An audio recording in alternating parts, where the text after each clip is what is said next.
9차시에 이어 10차시 강의를 하러 돌아왔습니다. 여러분들한테 과제를 냈는데 과제 했죠? 과제 했을 거라고 믿고 수업을 하도록 하겠습니다. 세 번째 문단이 시작하는데 세 번째 문단에서 아까 얘기했던 여러분들의 과제가 나와 있지 않아요.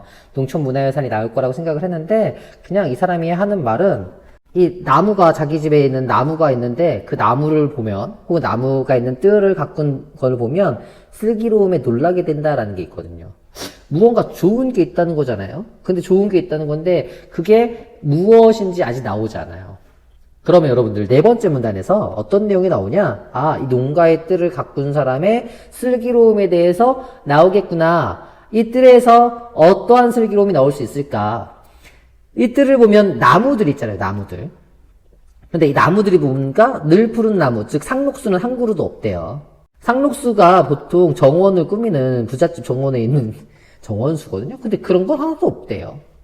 그러면 어떤 게 있는지를 봐야 돼요. 또 꽃도 있대요. 꽃도 어떤지. 나무랑 이 집에 있는 나무와 꽃의 구성이 무언가 배울 만한 게 있다. 삶의 지혜가 되는 면이 있다라는 게 네 번째 문단에 나올 수밖에 없어요. 역시 네 번째 문단에서는 이 시골집의 뜰이 조선식 정원이다. 감나무가 7그루가 있고 살구나무와 행두나무, 석류나무, 보리수나무가 한 그루씩 있어요. 감나무가 다른 것보다 훨씬 많잖아요. 또 모란과 작약, 국화, 붓꽃들이 심겨있다. 이런 그 꽃들이 심겨져 있어요. 자, 이렇게 되어 있는데 이 사람은 거기서 고민에 빠진 거예요. 왜 다른 과일나무는 하나밖에 없는데 왜 감나무만 7그루나 될까? 라고 의문을 가졌는데 조금 더 살다가 보니까 2년을 여기 살다가 보니까 깨달은 바가 있어요. 그게 바로 뭐냐? 다른 과일들은 모두 한철 음식이에요. 살구든 앵두든 석류든 보리수든 한 계절이 지나면 먹을 수가 없어요. 그리고 라고 되어 있죠. 그 다음에 그리고라는 건 앞에 있는 것과 뒤에 있는 게 대등한 거예요. 자, 즉 한 그릇씩밖에 없는 것들의 이유가 나오는 거죠. 많이 먹어보았자 배를 불려주지도 못한다. 그러나 여러분들 그러나가 나왔습니다. 앞이 중요할까요? 뒤가 중요할까요? 네, 뒤가 중요합니다. 즉 이 뜰이 슬기로움을 갖는 건 과일나무들이 있다는 거. 과일나무, 상록수보다 과일나무가 있다는 거 그만큼 더 쓸모가 있다는 거죠. 근데 이 과일나무 중에서 감나무가 많다는 거예요. 근데 감나무가 많은데 이게 다른 나무보다 더 많은 이유가 무엇이냐라는 게 그 뒤에 설명에 나올 거예요. 그 이유를 우리 예측해 볼 수 있어요. 금방 본 거에서 보면. 다른 과일들은 모두 한철 음식이라고 했죠? 그러면 이 감은 한철 음식이 아니라는 거죠. 사철 음식이 될 수 있다는 거예요. 또 많이 먹어보아자 배를 불러주지 못한다. 다른 거 그랬죠? 그럼 얘는 먹으면 배도 부를 수 있을 거다라는 얘기를 하는 거죠. 진짜인지 아닌지 확인해 봐야 됩니다. 바로 뒤에 나오죠. 바로 뒤에 보면 감은 곶감으로 깎아 오래 간직해두고, 곶감은 여러분들 사시사철 먹을 수 있으니까 사철 음식인 거 나온 거죠. 여기에 공복에 훌륭한 요깃거리가 된다. 공복이라는 건 배가 비었을 때, 즉 배고플 때예요. 배고플 때 배를 채울 수 있다는 거죠. 여러분들 어떻습니까? 글과 글의 관계를 보다 보니, 문장과 문장의 관계를 보다 보니까 앞으로 나올 내용 예측할 수가 있죠. 감나무가 다른 나무보다 더 많은 이유에 대해서 고민하고 찾아보니까, 생각해보니까 나오게 된 겁니다.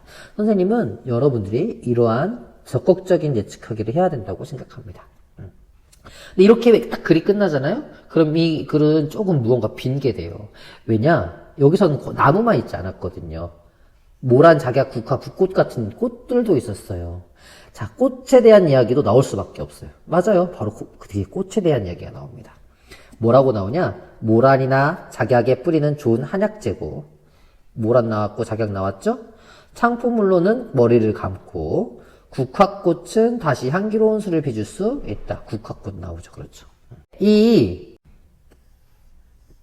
뜰을 만든 사람의 슬기로움이 여기서 드러나게 되는 겁니다. 여러분들. 우리가 화제에 대해서 그 내용을 찾으려고 노력해보고 이 사람 생각의 과정을 보면서 이런 내용이 나오지 않을까 예측해보고 선생님은 그런 예측이 여러분들의 글 읽기를 훨씬 더 자세하게 그리고 훨씬 더 깊은 이해를 가질 수 있게 한다고 생각하거든요. 꼭 여러분들 해주셨으면 좋겠습니다. 여러분들 아까 이게 조선식 정원이라고 했죠. 이 시골집의 뜰이 즉 농촌의 문화유산이 하나가 나왔어요. 근데 하나만 가지고 이게 이 농촌 문화유산이 알미요, 힘이요, 생존에 꼭 필요한 것이다 라고 말하는 건 너무 과장된 거잖아요. 그러니까 하나만 나올 리가 없어요. 더 있을 거예요. 더 있죠. 바로 우리 집들에 서 있는 과일나물들도 나에게 살아있는 문화유산이지만 뭐뭐이지만 여러분들 앞에서 이 과일나물들이 중요했잖아요. 중요했는데 앞에서 중요한 것이고 여기서 중요한 건 아니에요. 왜? 뭐뭐이지만 하지만이라는 그 접속어 혹은 뭐뭐지만이라는 접속 어미는 앞보다는 뒤가 중요한 거예요. 이 문단에서 중요한 내용은 이 뒤에 있는 거예요. 천연 물감을 만드는 여러 재료와 물들이는 법을 일러주는 마을 어른들이나 이웃들도 훌륭한 문화유산이라고 할 수 있다. 누가 문화유산이냐? 마을 어린이나 이웃이 문화유산이다. 왜 문화유산이냐? 이 사람들이 나한테 뭘 알려줬다? 이 사람들이 나한테 무엇을 알려줬다? 천연 물감을 만드는 여러 재료와 물들이는 방법을 알려줬다. 이 사람들이 나한테, 그, 훌륭한 문화유산이 되는 건 나한테 도움이 되는 거예요. 천연 물감, 즉 옆에서 보면 이제 그, 옷감을 만드는 것이죠. 아까는 먹는 거였어요. 여기서 먹는 거. 이번에는 입는 것. 의식주 중에서 식과 의가 나오는 거죠. 집을 있으니까 의와 식이 되면 농촌에서 생존할 수 있는 것이죠. 3번, 이 옷 입는 게, 옷 그냥 사다가 쓰면 좋은데, 왜 굳이 이 동네에 있는 사람들이 천연 물감 만드는 재료랑 물들이는 방법 알려주는 게 왜 문화유산이 됐냐? 라는 걸 보면, 쭉 내용을 보면 무슨 말이 나왔냐? 이 사람이 처음에 염색하는 거 배우려고 했던 이유는 공해산업인데, 염료산업이 공해산업이니까, 인데다가 사활가치에 담는 인공 염료가 건강에 이롭지 않으리라는 생각에서 이루어졌어요. 뭐뭐 했는데 라고 됐죠. 앞이 중요할까요? 뒤가 중요할까요? 뒤가 중요합니다. 그런데 뭐뭐 했는데 앞보다 뒤가 중요해요. 이라는 틈틈이 물들인 옷감이 이제 자그마치 50가지가 넘는다 라고 되어 있어요. 이 사람이 하다 보니까 여러 가지를 많이 하게 됐다는 것이죠. 그렇죠? 그리고 이 것에 대한 설명이 좀 더 자세하게 나왔으면 좋겠는데 50가지밖에 없어. 그러면 생각해봐야지. 이 사람이 생각하는 천연염료의 장점은 무엇인지 말하지 않았어도 우리는 찾아볼 수가 있죠. 그게 뭐냐? 앞에 있던 내용 때문에 그래요. 자, 인공염료산업인 거죠. 염료산업은, 이 인공염료산업은 공해산업이에요. 즉, 천연염료의 장점은 무엇이냐? 공해를 발생시키지 않는다는 것이죠. 다시 인공염료가 건강에 이롭지 않으리라는 생각에서 이루어졌어요. 그 말은 무슨 말이냐? 이 사람은 천연염료가 건강에 도움이 될 거라는 것이죠. 인공염료로 만들어진 옷을 입는 것보다 천연염료로 만들어진 옷을 입는 게 공해를 발생하지 않게 만든다. 또한 우리 건강에도 이롭다. 그러니까 이러한 것들을 알려주는 이웃 사람들이 훌륭한 문화유산이라고 할 수 있다. 라고 하면서 농촌의 문화유산 두 번째가 나오는 겁니다. 선생님이 예측하기 하고 있다고 했죠. 예측하기를 통해서 선생님은 정확한 읽기를 하겠다고 했잖아요. 근데 여러분들 근데 하다 보니까 선생님이 어떤 읽기를 하고 있는 것 같아요? 사실적 읽기? 또 하고 있죠. 사실적 읽기. 여기 있는 내용 정확하게 받아들이려고 했으니까. 근데 여러분들 금방 인공염료 얘기가 나오고 천연염료에 대한 장점이 바로 직접적으로 나오지 않았어요. 근데 선생님이 이것을 생각했단 말이에요. 천연염료의 장점에 대해서. 이건 여기서 나오지 않은 것을 추론했으니까 추론적 읽기가 되는 거예요. 여러분들이 사실적 읽기를 잘 하고 거기에 따라서 그 다음에 나올 내용을 예측해보고 하게 되면 이 단원에서 목표로 삼는 추론적 읽기가 자연스럽게 됩니다. 그래서 선생님은 추론적 읽기를 따로 가르치는 게 아니라 이 글을 읽으면서 예측하기를 하고 예측하기를 통해서 추론적 읽기를 자연스럽게 달성하는 걸 목표로 삼습니다. 이제 두 가지 나왔으니까 농촌 문화유산이 첫 번째가 나왔고 이제 두 번째가 농촌 문화유산이 나왔으니까 이제 끝나도 되지 않을까라는 생각을 잠깐 했어요.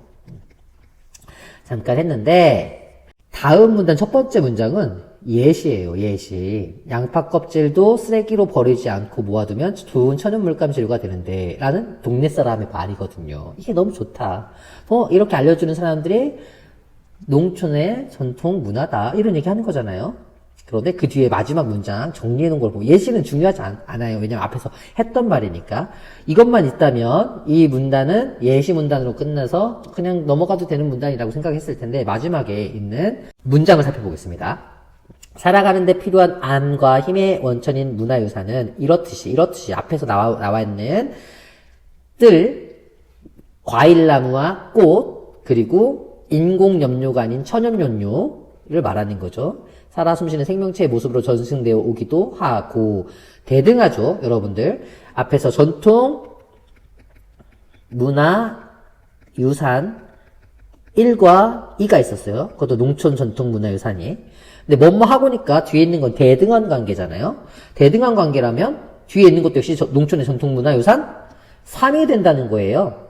살림에 도움이 되는 세간의 모습으로 드러나기도 한다. 여러분들 앞에서 나왔던 뜰은 세간살이는 아니잖아요. 우리가 세간살이라고 하면 집에서 살면서 쓰게 되는 각종 물품들을 말하는 거거든요. 근데 나무를 물품이라고 말할 수는 없고요. 또한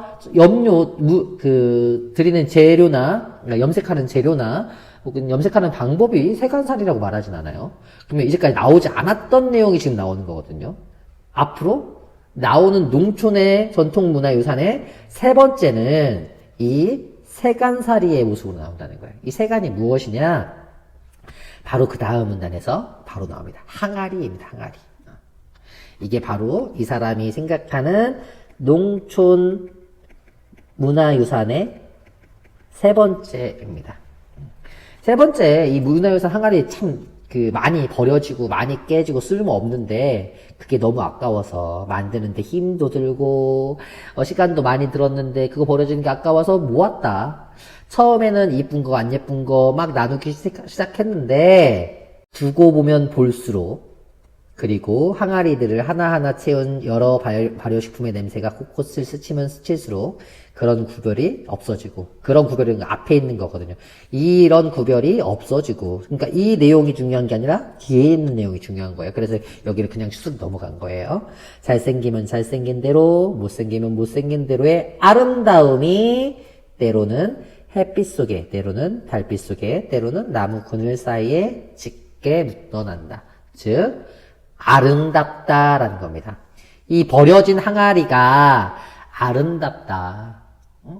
낮에도 아름답고 밤에도 아름답고 그리고 그늘 사이에서도 아름답다. 그런 심미적인 아름다움을 준다라고 얘기하는 거예요. 근데 이게 사실은 심미적인 아름다움만 여기서 주는 거냐? 그렇지 않아요. 얘네들이 세간살이이기 때문에 간장이나 고추장이나 식초, 효소, 젓갈 같은 걸 담아놓는 실용적인 역할도 하는 것이죠. 그리고 사람들의 노력도 많이 들어간 거예요. 그래서 항아리는 실용적으로도 좋고 심미적으로도 좋아요. 이 농촌에서 살아가는 그 전통 문화, 농촌에서 전수된 전통 문화들이 실용적인 것만 중요한 게 아니라 이 문단의 그 구성에 따지면 이 실용적인 게 보다는 그 뒤에 있는 내용을 더 중요하게 얘기를 했으니까 실용적인 것도 중요하지만 이런 것만 있는 게 아니라 즉 앞에서 염료 혹은 뜰 먹고 사는 거 그런 거에만 중요한 게 아니라 우리의 삶의 아름다움, 심미적인 것도 도움이 된다라는 걸 얘기하고 있는 거예요. 이제까지 나왔던 내용을 가운데 문단에서 여러분들한테 과제로 제출했던 전통문화유산이 뭐가 나오냐, 너희들이 찾아봐라. 그리고 그것이 우리에게 주는, 이득이 무엇인지 확인해봐라. 라고 말했죠. 여러분들 이제까지 확인해본 거예요. 그걸 또 한번 정리해볼게요. 전통문화유산이 우리에게 알미 되고 힘이 된다. 자, 첫 번째가 뭐냐? 뜰. 특히 감나무가 많은 거. 그리고 꽃이 있는 거, 약초로 쓸 수 있는 것들. 이것은 먹을 것과 약초로 쓸 수 있는 실용적인 면이 있다는 거죠. 먹을 것. 이것도 실용적인 거죠. 두 번째, 천연염료를 사용해서 옷을 만들다 보니까 공해도 일어나지 않고 또한 건강에도 좋다. 이건 의외와 관련된 거죠. 이 둘 다 실용적인 걸로 얘기하는 거예요. 그런데 세 번째, 항아리, 버려진 항아리, 사람들이 버리고 간 항아리, 얘네들 실용적일 뿐만 아니라 이것보다 근데 더 중요한 게 뭐냐? 신미, 아름답다 라는 얘기를 하고 있어요. 즉 신미적인 것을 담당하고 있는 것이죠. 즉 이 전통문화유산이 우리에게 주는 것, 먹을 것과 입을 것, 그리고 실용적인 것을 뛰어넘은 아름다움까지도 준다라는 거예요. 그러니까 우리 삶이 모두 다 충족이 되는 거죠. 실용적인 것과 신미적인 것까지. 이 정도면 정말 훌륭한 문화죠. 거기까지가 본문의 내용이에요. 자, 이제 마지막 문단이 남았습니다. 마지막 문단에서 여러분들이 해야 되는 게 있어요. 뭘 해야 되냐? 주제를 찾는 겁니다. 다른 말로 작가의 의도를 찾는 겁니다. 사실은 주제가 아니라 작가의 의도라고 표현하는 이유가 뭐냐면 주제는 내가 무엇을 중요하게 생각하느냐에 따라서 독자의 주제가 정해지거든요. 근데 우리가 현재 여러분들한테 가르치는 건 여러분들이 중요하게 생각하는 여러분들의 주제를 찾으라가 아니에요. 우리의 교육에 있어서는. 그리고 수능에서도 역시 마찬가지고요. 작가의 의도에서 비롯된 주제를 찾으라는 거예요. 보면 첫 번째 문장이 되게 길어요. 되게 길은데 첫 번째 문장을 정리해서 보면 이 사람이 믿지 않는다라고 얘기해요. 뭘 믿지 않느냐? 가스마리가. 이 사람이 무언가 가스마리를 하는데 지난날에 된 향수에서 비롯된 것이라고 믿지 않는다. 향수라는 건 그리움이라는 건데 지난날에 대한 그리움에 대해서 만약에 이 사람의 가스마리가 비롯됐다면 현재는 필요도 없고 현재는 아름답지도 않지만 그립기 때문에 필요하다 생각하고 그립기 때문에 아름답다 생각하다고 생각할 수 있거든요. 근데 그렇게 생각하지 않는다는 거예요, 이 사람은. 이 가스마리의 대상이 뭐냐? 구체적인 내용이 뭐냐? 여기서 보면, 만드는 문화, 자본이 숨은 주체가 되어 빚어낸 만드는 문화, 이건 현대의 문화겠죠. 자본주의의 문화일 거예요. 우리가 살아가고 있는. 이 현대 문화에 휩쓸려서 기르는 문화, 의 유산들. 이거는 우리가 여기서 말했던 전통 문화 유산이 되겠죠. 특히 여기서 말하는 농촌의 전통 문화가 될 거예요. 이것들이 버려질 때마다 가스마리를 하는 거예요. 즉 농촌 전통 문화에 대한 가스마리가 그리움에서 비롯된 거라 생각하지 않는다는 거예요. 그렇죠. 이 사람이 생각하기에는 실용적인 의미도 있고 먹을 것과 입는 거에도 도움이 됐고 그리고 심미적인 아름다움도 우리에게 주었으니까 이 사람은 그리움에서 비롯된 것이라 생각하지 않는 거예요. 자, 여러분들 여기 이거 내용 뭐냐? 결국 앞에 있는 내용을 요약 정리하고 있는 겁니다. 똑같은 말로 정리하는 게 아니라 다른 말로 정리하고 있는 것이죠. 마지막에 결론에서는 앞에 있는 내용을 정리할 수밖에 없어요. 그런데 앞에 있는 말을 그대로 옮겨 적으면 평범한 글이 되는 거고요. 그 말을 다른 말로 세련되게 바꾸면 좋은 글이 되는 건데 이 사람은 글을 잘 쓰는 겁니다. 근데 이걸로 이 글이 끝나지 않았어요. 이건 이제까지 했던 말인데 여기에 대한 이 사람의 태도가 그 다음에 드러나요. 그게 뭐냐? 암도 힘도 잃어버리지 않을까. 사람답게 꾸려갈. 뭐 하지 않는다면. 그 많은 유산을 상속받지 못한다면. 조선식 뜰을 가꾸는 것. 항아리를 굽고 항아리에 고추장을 담았던 것 그리고 천연염료로 옷을 만드는 것 이런 걸 제대로 상속받지 않으면 사람답게 꾸려갈 암과 힘이 사라진다는 거예요. 뭐하게 되면 앞에 있는 건 조건이죠. 이건 뒤에 있는 건 거기에 따른 결과예요. 자, 조건이 중요할까요? 결과가 중요할까요? 선생님 결과가 더 중요하다고 생각합니다. 우리가 당장 살 길이 막힐 뿐만 아니라 우리 후손들이 살 길조차 없애버리는 꼴이 되지 않을까는 걱정이 눈앞을 가린다. 즉 농촌 농촌의 문화유산을 상속받지 못하면 우리의 후손도 살 길이 없어진다. 살 힘이 없어진다. 그러니까 뭐 해야 된다? 상속 받아야 돼야 된다. 전통을 계승해야 된다. 라는 게 바로 이 윤구병 박사의 주제입니다. 직접 말하지 않았죠. 하지만 우리는 이걸 보고 추론할 수가 있습니다. 여러분들도 추론할 수 있으면 좋겠습니다.